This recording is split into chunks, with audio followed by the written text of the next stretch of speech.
There are few franchises that can claim to have touched almost every aspect of the gaming industry, and fewer still who carry that influence to this day.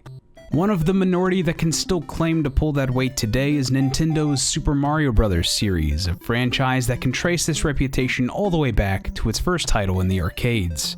But the game that really put Mario on the map came a little while later, on a gray box, in the mid-1980s. As Nintendo developed a successor to their cartridge-based family computer system, they wished to give their older model a swan song. They wanted a title that would visit worlds based on land, in the sea, and in the sky to show off what could be done with cartridges before they moved on to a disc-based system. There was also a desire to further Nintendo's foothold in so-called dynamic, athletic games. So the company looked to creative lead Shigeru Miyamoto to kill both of these birds with one stone. Along with co-designer Takashi Tezuka, Miyamoto and his team began pitching ideas internally, anything and everything that would make an interesting level or mechanic. Design concepts tended to skew in one of two directions, simple and linear, or complex and complicated. Eventually, it was decided to split these ideas into two distinct projects that would be developed concurrently and would cross over wherever necessary. The more intricate, indirect ideas evolved into the puzzles and sprawling world found in The Legend of Zelda, while the more straightforward ideas found a home in another new project. This new game began as simply as it possibly could, with an unmoving, pitch-black screen and the player controlling a big rectangle. There were no enemies, no objectives, and the rectangle couldn't even jump. Basic functions were eventually added over time, but the game didn't truly take shape until Tezuka stepped in. During his breaks, Tezuka would often wander Nintendo's offices, chatting with several co-workers from different departments.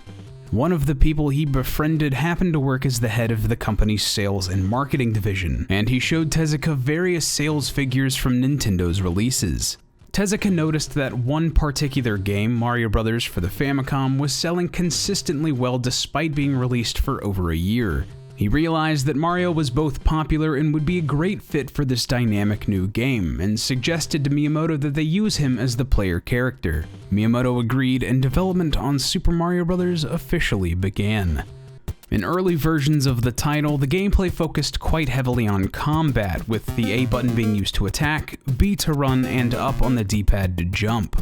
Mario would be able to obtain various weapons, including a rifle and a beam gun, or kick when he was unarmed. He also would have been able to jump on the back of a rocket, shooting enemies as he made his way across the sky.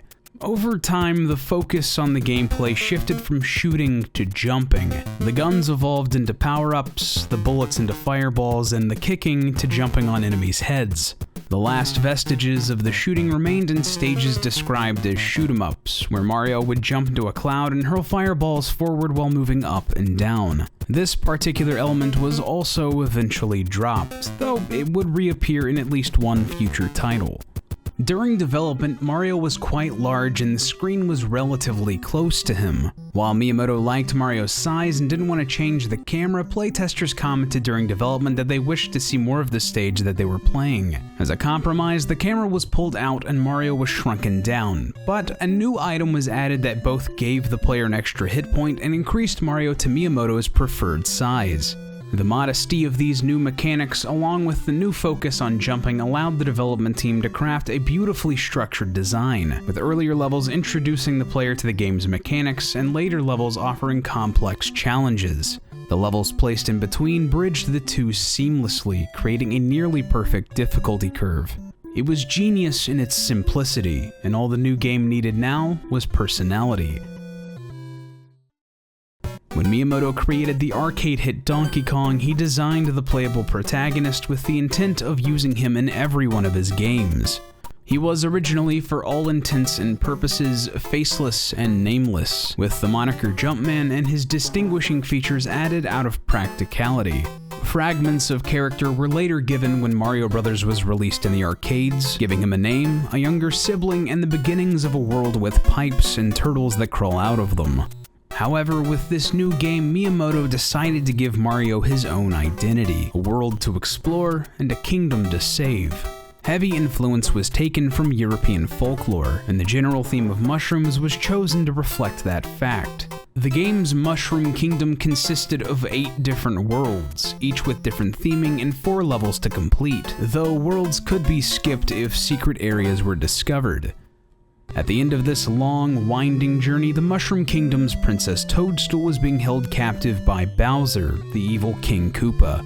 It was up to the player and Mario, or Luigi if multiplayer was selected, to defeat Bowser and his army of Koopas, Goombas, and Bloopers to save Princess Toadstool and restore peace to the Mushroom Kingdom. By the end of development, the only thing needed to breathe life into the game's fantastical world was a soundtrack that was equally bouncy and fun. To write this score, the team brought on a relative newcomer named Koji Kondo, who composed his initial pieces based on a prototype. These songs were a lot slower than their final counterparts, and were adjusted and sped up as development continued, and Kondo received commentary from playtesters. His final score for Super Mario Bros. Is the definition of iconic, and several tracks from this game are amongst the most recognizable in all of video gaming. The ground theme used in the first level and several other outdoor areas is cheery and bouncy, and encourages the fast nature of the title's gameplay. It has evolved into Mario's main theme, and is perhaps the most instantly recognizable piece in all of video gaming. The underwater theme keeps the ground theme's bounciness, but adds a feeling of high seas adventure in its waltz, perfect for the bright and colorful water levels that it's played alongside. The underground theme again retains this bounciness with a single, playful jingle played in 2 octaves. It adds the same spark of mystery that you might find in a Saturday morning cartoon. Keeping in line with the thesis of the gameplay design, its ability to convey these feelings with its remarkable simplicity is nothing short of impressive. Super Mario Bros. Came packed in with the North American release of the Nintendo Entertainment System, and found its way into nearly every single home that had a console as a result. The game was a massive hit, with critics and audiences loving it in equal measure.